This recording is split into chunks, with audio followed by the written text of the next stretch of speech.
Alcalde de Nueva York viaja a República Dominicana para ofrecer condolencias tras tragedia en el país. Cierran empresa operadora de New York donde fallecieron una familia española junto al piloto. Bukele aseguró a Trump que no devolverá a Estados Unidos al migrante salvadoreño.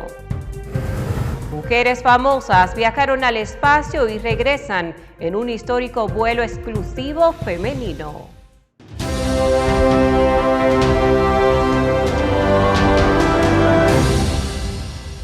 Saludos, gracias a todos ustedes por acompañarnos en nuestra emisión de Noticias al Día. Fanny Luna estará compartiendo con ustedes las principales informaciones.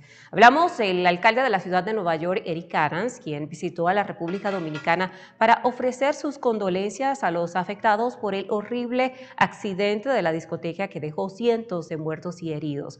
Como alcalde de la ciudad con la mayor población dominicana fuera de República Dominicana, el alcalde Adams realiza este viaje para expresar sus más sinceras condolencias y brindar apoyo a las familias que están de luto, dijo la oficina de prensa de la alcaldía en un comunicado. El alcalde dejó la Gran Manzana el domingo y regresará hacia la ciudad de Nueva York el martes, dejando al recién nombrado vicealcalde primero Randy Mastro a cargo. El comisionado del Departamento de Transporte de la ciudad de Nueva York, Idanis Rodríguez, quien nació y creció en la isla, acompaña al alcalde en el viaje. Además, la vicealcaldesa para iniciativas estratégicas, Ana Almanzar, quien también es dominicana. El alcalde sostendrá un desayuno con alcaldes del país caribeño, con la dirección de la Policía Nacional, con el ministro de Obras Públicas y Comunicaciones, Eduardo Estrella, con la familia del detective retirado del Departamento de la Policía de Nueva York que falleció en la tragedia y con el arzobispo Monseñor Francisco Osoria. En este encuentro está previsto la asistencia de familias afectadas y líderes de Nueva York. Aumentan las víctimas fatales de esta tragedia en República Dominicana. Se reportan 226 muertos. 5 personas más perdieron la vida luego de recibir atenciones médicas. Fallecieron en el hospital. El ministro de Salud Pública de la República Dominicana aseguró que el número de muertos podría aumentar a 227 o inclusive 228, ya que todavía hay cuerpos pendientes de ser recogidos. El Servicio Nacional de Salud informó que 3 de los sobrevivientes del derrumbe fueron trasladados fuera de la unidad de cuidados intensivos tras registrar una mejora en su estado de salud. A pesar de este avance, 4 personas continúan en pronóstico reservado en diferentes hospitales de la red pública de salud. En total, 15 personas siguen ingresadas en hospitales públicos a causa de este colapso. La diáspora dominicana sigue consternada con esta tragedia que mantiene la República Dominicana en luto. La Coalición Latina de Trabajo Social, la Cámara de Comercio Dominican American y la Comunidad de Manhattan se unieron para honrar a las víctimas y los sobrevivientes de la discoteca colapsada Yexet. Diferentes personalidades del ámbito político, empresarial y social de la ciudad de Nueva York se dieron cita para mostrar su solidaridad al pueblo dominicano que ha perdido 226 personas que se encontraban disfrutando en una celebración mientras el merenguero dominicano Rubí Pérez interpretaba todos sus éxitos y también falleció. Los familiares de la familia española, quienes murieron en un accidente de helicóptero sobre el río Hudson esta semana, se han sentido abrumados por las muestras de condolencias, dijo la hermana de la mujer que falleció en el accidente junto a su esposo, Agustín Escobar, y sus 3 hijos. Se fueron juntos, se fueron sin sufrir y se fueron con una sonrisa en el rostro, agregó esta señora señalando que así como los familiares quieren recordarlos a ellos. La familia de 5 fue fotografiada sonriendo en el helipuerto justo antes de abordar el fatídico vuelo turístico. Campubri Montal llegó a Nueva York desde España. En la conferencia de prensa expresó su deseo de repatriar a los cuerpos de la familia a España para que puedan descansar en paz juntos. Sobre esta tragedia, la Administración Federal de Aviación informó que la compañía de helicópteros turísticos cerraría sus operaciones de forma inmediata tras este accidente mortal ocurrido la semana pasada en el río Hudson. El helicóptero, operado por New York Helicopter Tours, transportaba a 6 personas cuando se estrelló en el río. No hubo sobrevivientes. Las autoridades de aviación aseguraron que iniciarán una revisión inmediata de la licencia del operativo turístico y de su historial de seguridad, además de cooperar con la Junta Nacional de Seguridad en el transporte de la investigación del accidente. No estaba claro de inmediato si New York Helicopter Tours habría cerrado voluntariamente o por orden de la Administración Federal de Aviación, contactando por teléfono a Michael Bruns, propietario y director ejecutivo de la compañía, quien se negó a comentar. Tras esta revisión sobre la licencia del tour operador, se pudo constatar que no existe alguna grabación del vuelo que cayó en las aguas del río Hudson. Airbnb prevé invertir $5 millones en campañas para respaldar a candidatos a diversos cargos para las elecciones de la ciudad del estado de Nueva York que se han mostrado favorables a la actividad de la plataforma de alojamiento particular que enfrenta desde el 2023 estrictas limitaciones para operar en la urbe. El aporte de $5 millones a un comité de acción política independiente llamado New York Asequible con el fin de influir en las elecciones de Nueva York y conseguir una normativa más favorable en sus alquileres a través de actuales miembros del Consejo Municipal de Nueva York y también de candidatos a la elección. Airbnb aún tiene pendientes de invertir más de $4 millones que podrían ir a parar en algún aspirante a la alcaldía. Las elecciones municipales de Nueva York se celebrarán el próximo 4 de noviembre. Un hombre de 61 años armado con un cuchillo fue asesinado a tiros por policías de Nueva York tras abalanzarse sobre ellos. El hecho ocurrió en una calle de Queens. El enfrentamiento, captado por cámaras corporales de la policía, se desató alrededor de las 6:20 de la mañana en medio de la intersección de la avenida 30 y la calle 31 en Astoria, según la policía. La policía también acudió de inmediato al lugar después de que numerosas llamadas fueron recibidas al 911 que describieron a un hombre armado con un cuchillo de gran tamaño y actuando de forma errática. Las negociaciones para un nuevo acuerdo comercial y de seguridad entre Canadá y Estados Unidos empezarán a principios de mayo, declaró el primer ministro canadiense. El pasado 28 de marzo, Carney y Trump mantuvieron una conversación telefónica durante la cual acordaron iniciar negociaciones tras las elecciones generales canadienses este 28 de abril. Estados Unidos ha impuesto aranceles del 25% al acero y al aluminio canadiense, además de las mismas cifras para los automóviles producidos en Canadá y que no están incluidos en el tratado. Asimismo, Estados Unidos está gravando con un 10% las compras de energía. Por su parte, Canadá ha tomado represalias comerciales similares contra las importaciones estadounidenses. Un adolescente de 17 años de Wisconsin fue arrestado tras presuntamente ser el autor del asesinato de sus padres en medio de un complot extremista que culminaría en el homicidio del presidente Donald Trump. Según documentos judiciales presentados por las autoridades federales, el sospechoso supuestamente cometió estos crímenes para obtener los medios financieros y la autonomía necesaria con el fin de ejecutar un plan que incluía el asesinato de Trump, la derrogación del gobierno estadounidense, informó a un medio de comunicación local.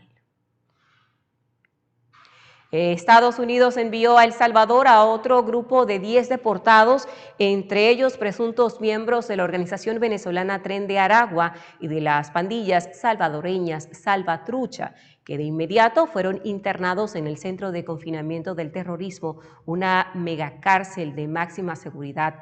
El traslado de este grupo de venezolanos y salvadoreños se produce en momentos en el cual el presidente Bukele se encuentra en Washington reuniéndose con el presidente de los Estados Unidos, Donald Trump.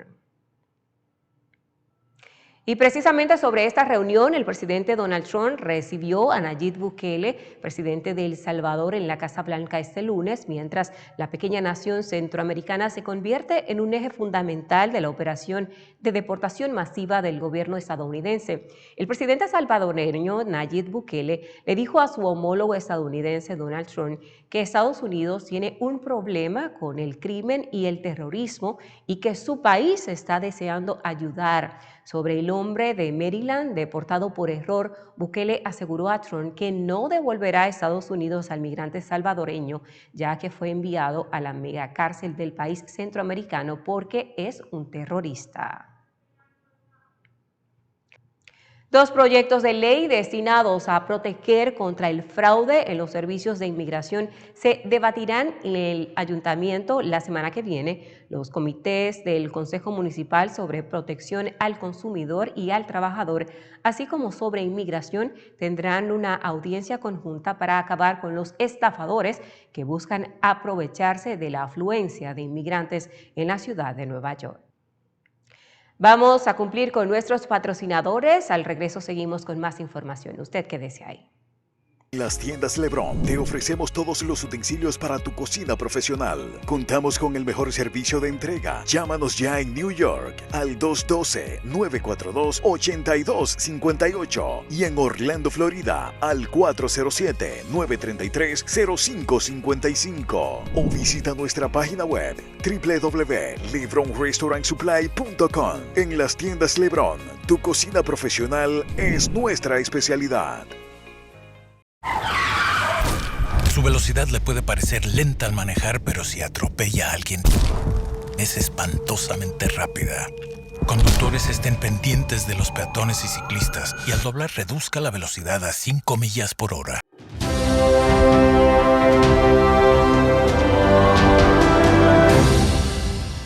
Les agradecemos a todos ustedes la sintonía.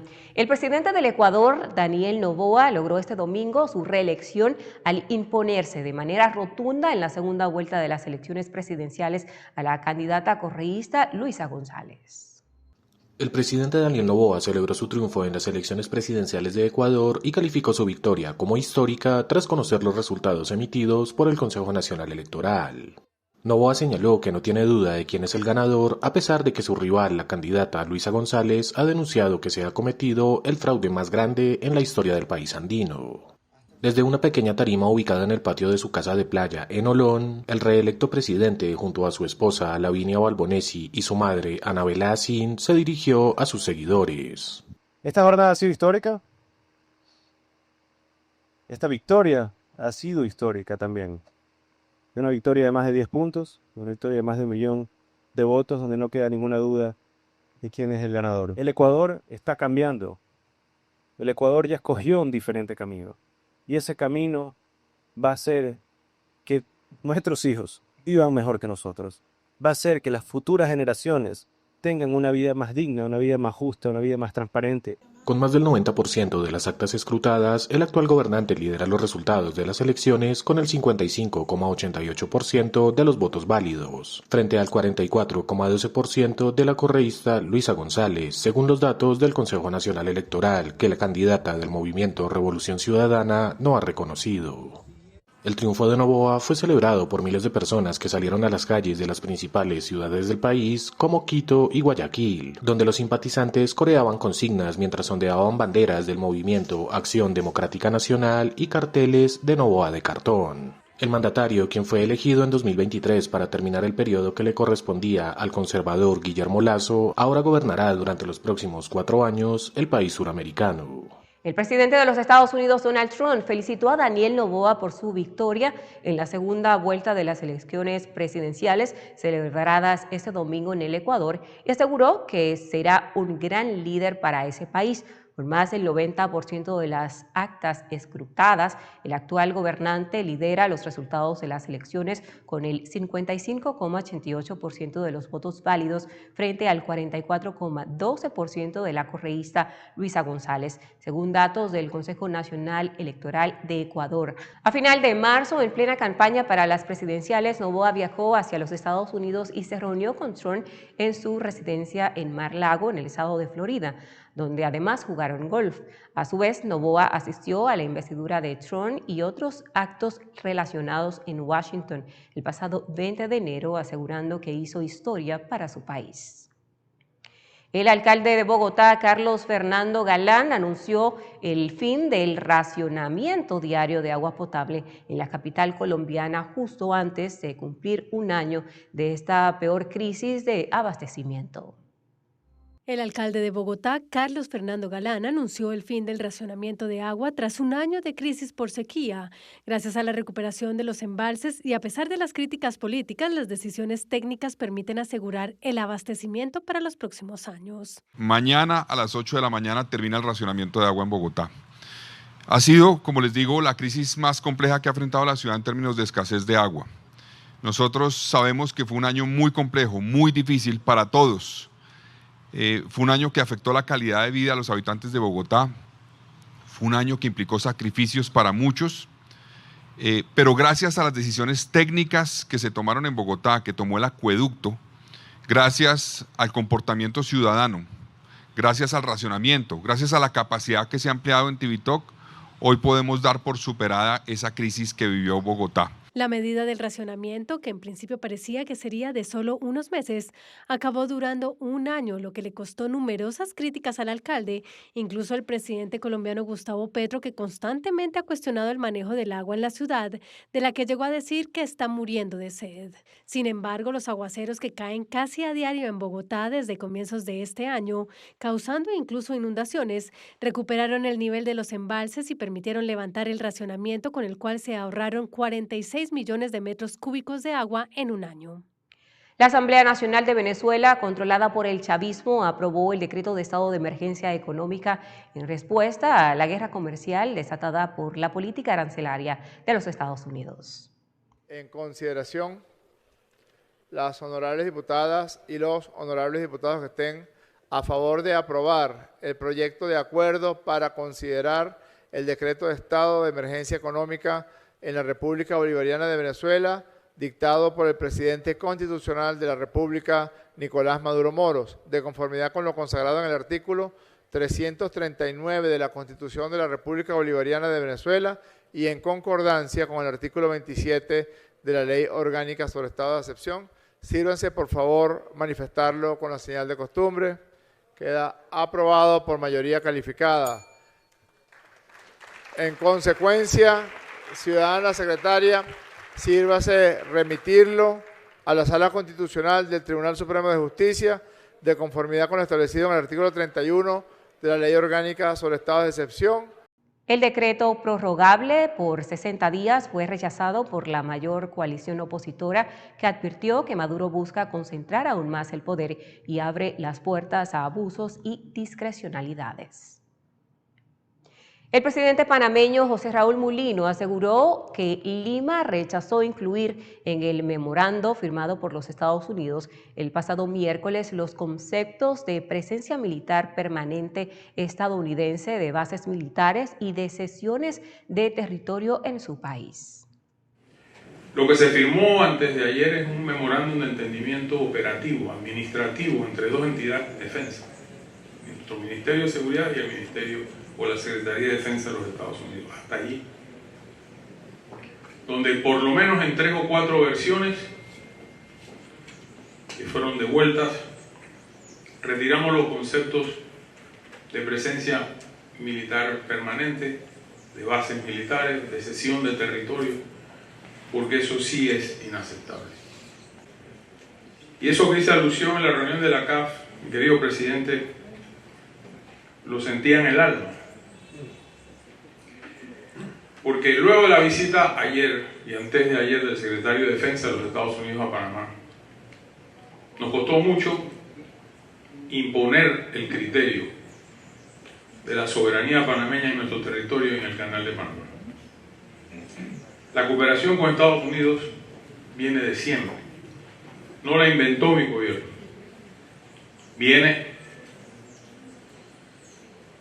de distintos gobiernos, sobre todo desde la era democrática hacia nuestros días. Finalmente, y sin hacer referencia directa a Trump, comentó que no puede responder a cada ocurrencia porque a Panamá no le conviene una imagen de país en controversia con Estados Unidos.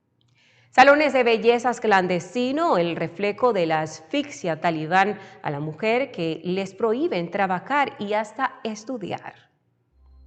En una casa modesta de Kabul, Reyana Najib, una joven de 22 años, continúa ejerciendo en secreto su profesión de esteticista. Lo hace con miedo, ya que los talibanes prohibieron oficialmente los salones de belleza en julio de 2023. Desde entonces, esta joven, que también es cabeza de familia, se ve obligada a trabajar en la clandestinidad para mantener a su padre anciano, su madre enferma y sus hermanos menores. En el Afganistán actual, que una mujer trabaje ya se considera un acto de desafío.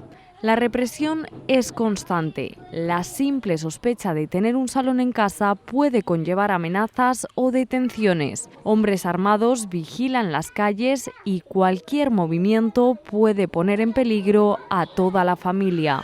La situación económica, además, agrava su realidad. Si antes atendía a más de 30 novias al mes, ahora apenas llega a una decena. Muchas mujeres afganas prefieren gastar en comida antes que en estética. Los sueños de Reyana también se han quedado en pausa. Ella quería ser ingeniera, pero la escuela cerró cuando los talibanes tomaron el poder en 2021. Como ella, millones de niñas y mujeres han sido excluidas de la educación y del trabajo. Según UNICEF, más de 2,2 millones de niñas afganas están hoy fuera del sistema educativo. Para Reyana, la mujer afgana lo ha perdido todo, pero aún así sigue resistiendo desde la sombra con brochas, esmaltes y valentía.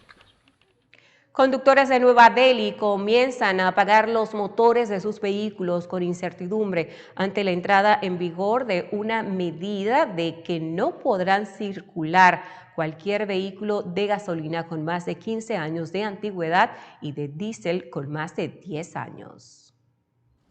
Los conductores de Nueva Delhi comienzan a apagar los motores de sus coches con incertidumbre. A partir de la próxima semana, los conductores con vehículos de gasolina de más de 15 años o diésel con más de 10 no podrán repostar en ninguna gasolinera de la capital india.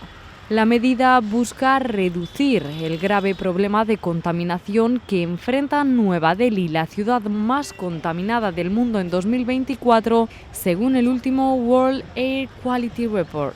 Pero aunque el anuncio no es nuevo, ya que fue planteado en 2021, esta vez se incorpora un elemento clave, un sistema de cámaras que identificará automáticamente los vehículos prohibidos y les negará el acceso al combustible.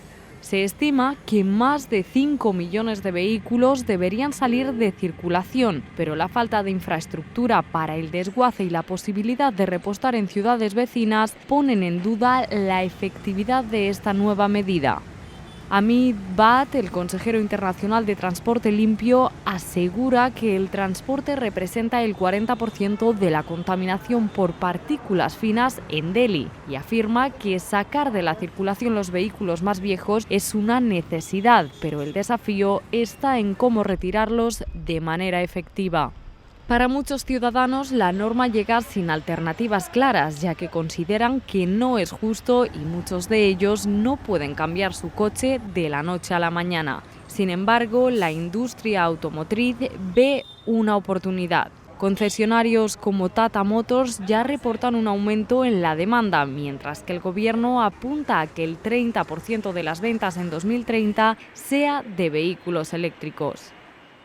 España, con tradición vinícola y paradigma de la dieta mediterránea, avanza en un congreso de Roma donde hace sus investigaciones sobre los efectos del vino en la salud.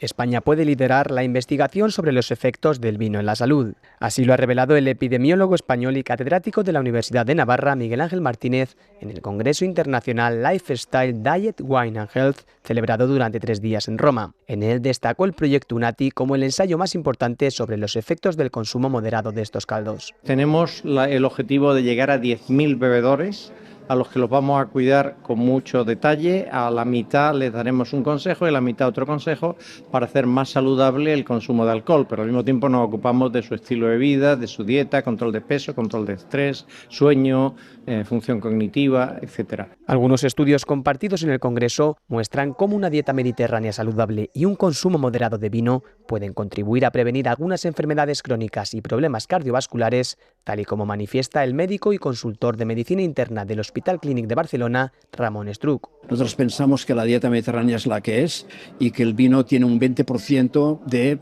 efecto protector dentro de la dieta mediterránea. Por lo tanto, si abolimos el vino de la dieta mediterránea, perderemos este 20%, que desde el punto de vista de epidemiología nutricional es un porcentaje muy alto. El sector vitivinícola se reivindicó en Roma como motor económico de España y aliado contra la despoblación rural. De hecho, 2024 cerró con un aumento del 2,5% en el consumo nacional hasta alcanzar los 9.874 millares de hectolitros.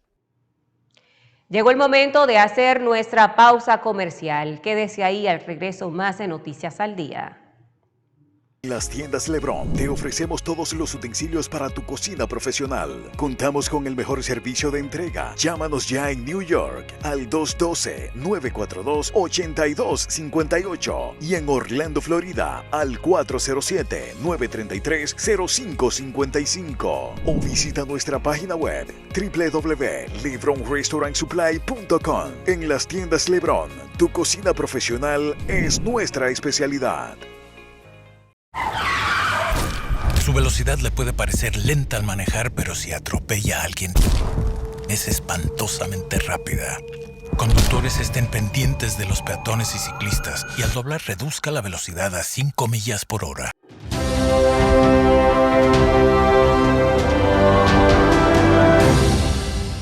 Escritores, políticos e instituciones lamentaron el fallecimiento del escritor peruano y Premio Nobel de Literatura en el 2010, Mario Vargas Llosa, a quien calificaron como un genio, un maestro, una figura insustituible de las letras iberoamericanas.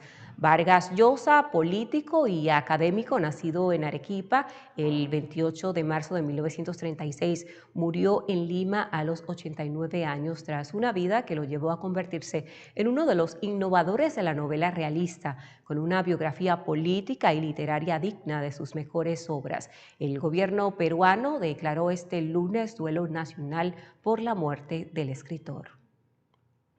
Katy Perry, Gayle King y Lauren Sánchez viajan al espacio y regresan en un histórico vuelo de Blue Original, exclusivamente femenino.